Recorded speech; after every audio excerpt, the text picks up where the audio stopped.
Hey guys, आप देख रहे हैं न्यूरा पाठशाला education.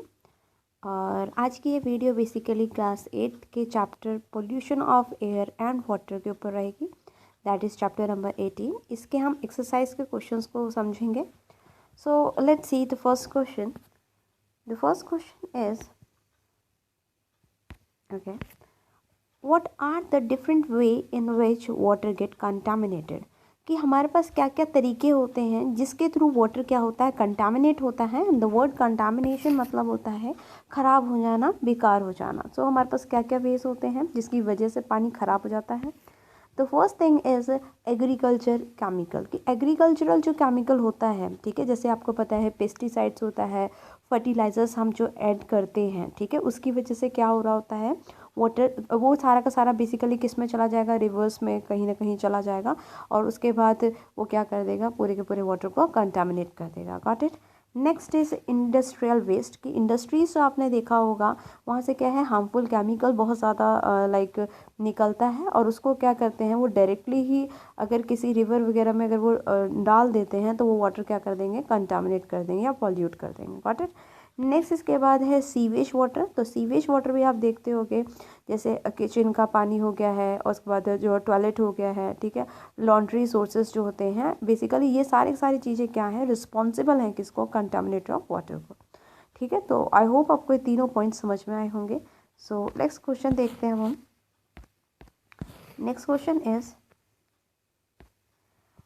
Eight an individual level how can you help reduce air pollution. एक अपने अकेले पर ही आप कैसे लाइक एयर पोल्यूशन को क्या कर सकते हो, कंट्रोल कर सकते हो। ठीक है, तो देखते हैं हम। पहला लिखा हुआ है avoid the use of car as much as possible and by using the public transport whenever possible. कि हमें क्या करना चाहिए कि हमारे पास, हाँ, हालांकि अब क्या है कि सबके पास अपनी अपनी जो है व्हीकल्स, कार वगैरह हो चुकी हैं, बट अगर हम पब्लिक जो है ट्रांसपोर्ट को अगर यूज़ करते हैं तो आपको पता है बहुत ज़्यादा पोल्यूशन हम कम कर सकते हैं। Second thing is by not using vehicle for short distance. अगर थोड़ा सा डिस्टेंस है तो no need to use vehicle. आप क्या कर सकते हो, आप अपने लाइक खुद से ही जा सकते हो, तो उससे भी क्या होगा, कहीं ना कहीं आप पोल्यूशन कम करोगे। Next is by using the clean fuel such as LPG and CNG instead of diesel और पेट्रोल। आई होप आपको ये पॉइंट समझ में आ गया होगा। Next is always disposing the garbage properly and not burn it. कि हमेशा आपने गार्बेज को फेंकना है, सही जगह पे फेंकना है और उसको आपने बर्न नहीं करना, मीन्स जलाना नहीं है।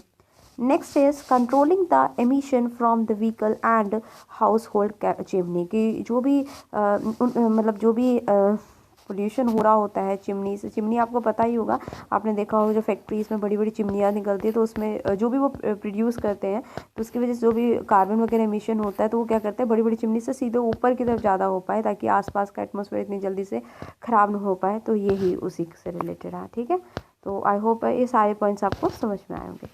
नेक्स्ट देख लेते हैं। नेक्स्ट आपके पास क्या है, नेक्स्ट आपके पास clear transparent water is always fit for drinking. Comment. कि अगर साफ़ पानी होता है, मतलब आपको बिल्कुल सफ़ेद सा, आपको बिल्कुल क्लियर सा पानी दिख रहा है, ट्रांसपेरेंट दिख रहा है, तो क्या वो पानी हमेशा फिट होगा हमारे पीने के लिए, ये बोला हुआ है। तो देख लेते हैं। No, clean and transparent water is not always fit for drinking. या हमेशा अगर दिख रहा है पानी साफ़ है तो वो ज़रूरी नहीं कि वो साफ़ पानी होगा हमारी बॉडी के लिए, मतलब फिट ही रहेगा। बोलते हैं water might be appear clean but it may contain some disease causing microorganism and other dissolved impurities। कि ऐसा हो सकता है कि उसके अंदर कुछ इस तरह की impurities हों जो दिखने वाली ना हो, लेकिन वो आपको बॉडी में जाने के बाद क्या हो जाए, एक्टिवेट हो जाए और आपको क्या कर सकती हैं, हार्म कर सकते हैं आपकी बॉडी को। तो हमें क्या करना चाहिए, पानी को या तो 100 डिग्री सेल्सियस पर आप उसे बॉईल करके उसके बाद आप पी सकते हो या उसे प्योरीफाई कर लीजिए। ठीक है, सो आई होप ये क्वेश्चन आपको समझ में आ गया होगा। सो नेक्स्ट क्वेश्चन देखते हैं। Next question is you are a member of municipal body of your town. कि आप मान लीजिए आप एक मेंबर हो किसके, म्यूनिसिपल बॉडी के, and make a list of major that would help your town to ensure the supply of clean water to all its resident. कि आपने कुछ मेजर्स देने हैं, एक कुछ तरीके देने हैं जिसके थ्रू क्या हो, साफ़ पानी आपके घरों में आए। सो सबसे पहला है the main water source must be built in clean surrounding and should be maintain properly, कि जहाँ पर भी पानी सप्लाई करने के लिए जो जगह इकट्ठी की गई है, जहाँ पे बनाया गया है, वो बेसिकली साफ़ सुथरी होनी चाहिए। दूसरी बात है केमिकल मेथड जो है such as chlorination must be use for purifying water, कि हमें ये टेक्निक ज़रूर यूज़ करनी चाहिए क्लोरिनेशन। इससे होता है क्या है, वाटर क्लीन हो जाता है, प्योरीफाई हो जाता है। And area around water pipe must also be clean, कि जो भी पाइप के आसपास का जो इलाका होगा वो भी कैसा होना चाहिए, साफ़ होना चाहिए। नेक्स्ट देखते हैं। Next is explain the difference between pure air and polluted air, कि हमें डिफरेंस बताना है कि प्योर एयर और पोल्यूटेड एयर में क्या डिफरेंस है। The answer is pure air contain around 78% nitrogen and 21% also 3% carbon dioxide. Other gases such as argons, methane and ozone and water vapors are also present in small quantities. तो बताया हुआ है कि जब साफ अगर एयर होती है तो उसमें 78% नाइट्रोजन, 21% ऑक्सीजन, 0.03% क्या होती है, कार्बन होती है, और बाकी भी होती हैं एयर, लेकिन वो बहुत कम क्वांटिटी में होती है। नेक्स्ट बोला हुआ है when this composition of air altered bye additional harmful substance or gases such as nitrogen dioxide, sulfur dioxide, carbon monoxide and so बोलता है कि अगर यही जो कंपोजिशन अभी हमने बताया था ये अगर चेंज हो जाए, समझ में आ रहा है, नाइट्रोजन से नाइट्रोजन डाइऑक्साइड बन जाए, ठीक है, और फिर कार्बन से कार्बन डाइऑक्साइड बन जाए, कार्बन मोनोऑक्साइड बन जाए, सल्फर से सल्फर डाइऑक्साइड बन जाए, तो हमारा वो जो एयर होगा वो कैसा हो जाएगा, पॉल्यूटेड एयर होगा। क्लियर हो गया आप लोगों को। सो नेक्स्ट क्वेश्चन देखते हैं। Next question is explain circumstance leading to acid rain and how does acid rain affect us। बोलता है वो कौन कौन से circumstances हैं, मतलब जिसकी वजह से जो कि बेसिकली एसिड रेन को बढ़ावा देते हैं, and how does acid rain affect us, कि ये एसिड रेन जो बेसिकली है वो हमें कैसे अफेक्ट करता है। ठीक है, so let's see the answer. Burning of the fossil fuels such as coal, diesel release a variety of pollutants such as sulfur dioxide and nitrogen dioxide into atmosphere। तो क्या कहा गया है कि ये जब हम जितने भी फॉसिल फ्यूल्स हैं उनको जब हम जलाते हैं, ठीक है, जैसे कि कोल हो गया है, डीजल हो गया है, तो ये क्या है, बहुत सारे पॉल्यूटेंट्स को क्या करते हैं, रिलीज़ करते हैं, जैसे सल्फर डाइऑक्साइड को करते हैं, नाइट्रोजन डाइऑक्साइड को करते हैं, किसमें, एटमॉस्फेयर में। And these pollutants react with water vapours, और यही पॉल्यूटेंट्स क्या करते हैं, वाटर वेपर्स के साथ रिएक्ट करते हैं, प्रेजेंट इन द एटमॉस्फेयर, जो एटमॉस्फेयर में प्रेजेंट है, टू फॉर्म सल्फर डाइऑक्साइड। फिर ये क्या बनाते हैं, ये सल्फर डाइऑक्साइड बना देते हैं, सॉरी सल्फ्यूरिक एसिड बना देते हैं, नाइट्रिक एसिड बना देते हैं, and these acid comes down with rain and thereby resulting acid rain। तो समझ में आ गया आपको। और यही जो एसिड है वो पानी के साथ क्या है, बहकर नीचे आ जाता है, और इसे हम क्या कहते हैं, एसिड रेन कह देते हैं। अब आती बात है कि ये कैसे अफेक्ट करता है। तो अफेक्ट कैसे करता है, देखिए, acid rain damage the crop. सबसे पहली बात है, अगर एसिड बोल रहा है तो ऑब्वियस ही बात है उसमें वो क्या करेगा, वो क्रॉप्स जो भी फसलें होंगी उनको डैमेज कर देगा। और दूसरी बात है, acid rain corrode the building and the structures specially those names of made of marbles such as Taj Mahal. तो आपने देखा होगा ताजमहल येलो इन कलर में होने लगा है, तो वो उसके लिए क्या बोलते हैं कि जो भी आसपास के जो बेसिकली फैक्ट्रीज़ हैं तो उसमें क्या हो रहा है, वो एसिड रेन के लिए रिस्पॉन्सिबल है, और उसकी वजह से इसका मार्बल कैसा हो रहा है, ख़राब हो रहा है। अब उसमें वो कलर नहीं रह रहा है जो कि बेसिकली जब बनाया गया था तो जिस कलर का वो मार्बल पहले था। क्लियर हो रहा है। तो ये इस तरह से क्या है, जो मतलब अच्छी अच्छी बिल्डिंग्स वगैरह जो होती हैं उनको ये ख़राब कर देता है अगर वो मार्बल से बने हुए होते हैं। तो नेक्स्ट देख लेते हैं, नेक्स्ट क्वेश्चन क्या है अपने पास। The next question is yes which of the following is not a greenhouse gas. की बहुत इंपॉर्टेंट क्वेश्चन है गाइस, जब भी आप कभी कोई कॉम्पिटिटिव एग्जाम्स भी देते हो तो उसमें भी आपने ज़रूर करना है कि इसमें से कौन सा ग्रीन हाउस गैस नहीं है, carbon dioxide, sulphur dioxide, methane या nitrogen.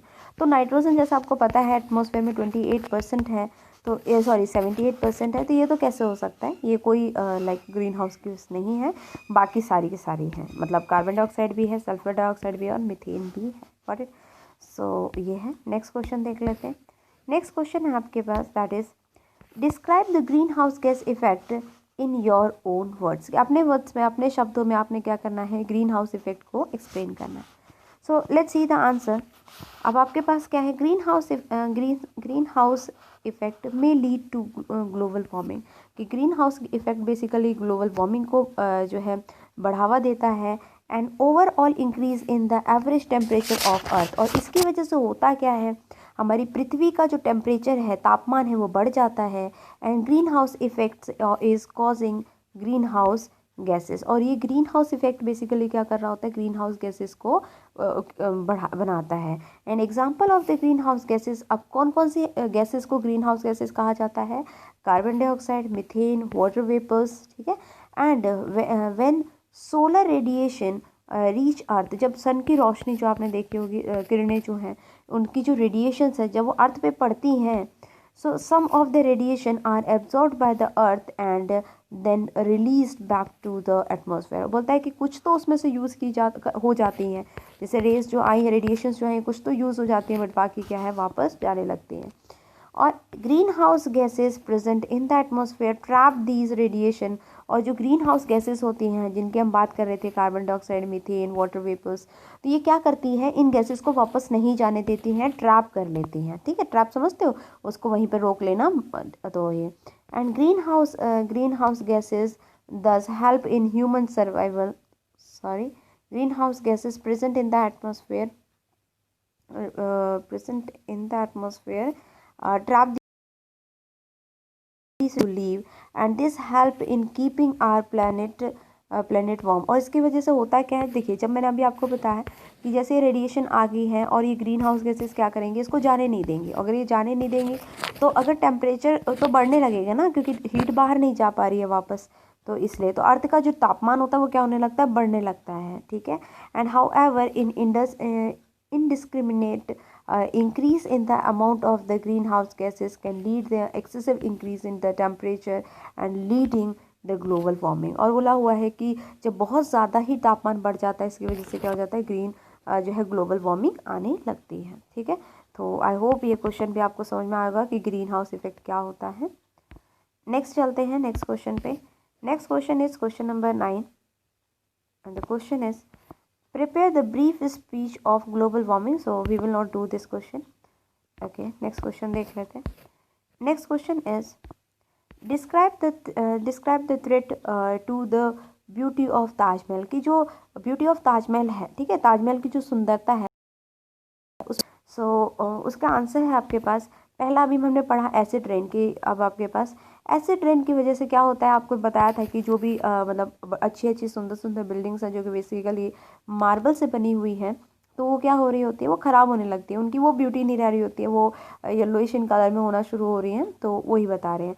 So acid rain is major threat to the beauty of Taj Mahal when acid rain fall on the monuments, they react with the marble to form a power like substance that is then washed away by rain। तो क्या बताया हुआ है basically यहाँ पे कि ये जब भी एसिड रेन गिर रहा होता है, ठीक है, तो ये जब मार्बल के ऊपर गिरेगा तो वहाँ पे एक पाउडर लाइक सब्सटेंस बन जाता है, और जो क्या करेगा वो जो है बह जाता है, ठीक है, और जो है washed away by rain. And this phenomena is known as marble cancer, इसे क्या कहा जाता है, इसे मार्बल कैंसर कहा जाता है। And also soot particles emit from the Mathura oil refinery located near Agra is leading to the yellowish of the marble, ठीक है, येलोइंग ऑफ द मार्बल। तो ये आपके पास है जो ये थ्रेट है बेसिकली किसके लिए, ताजमहल के लिए, एसिड रेन।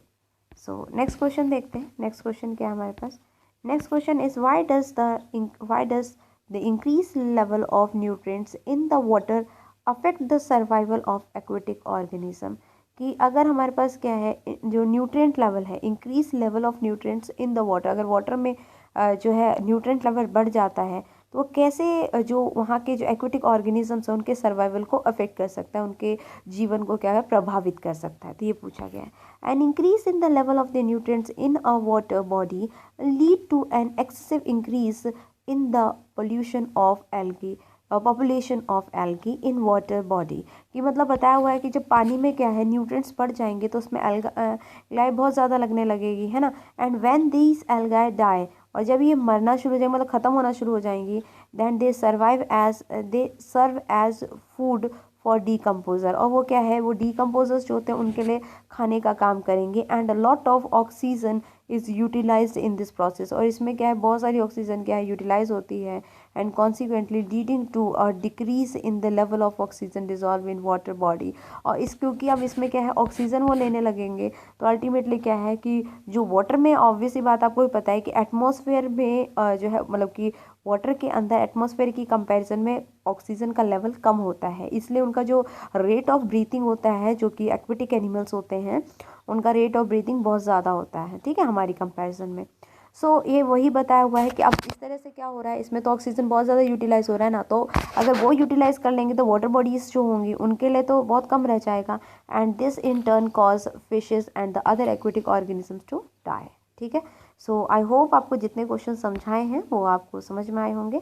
सो अगर वीडियो अच्छी लगी हो गाइज तो प्लीज़ इसे लाइक करिए और अपने फ्रेंड्स के साथ शेयर भी करिए। And thank you to all for watching this video guys.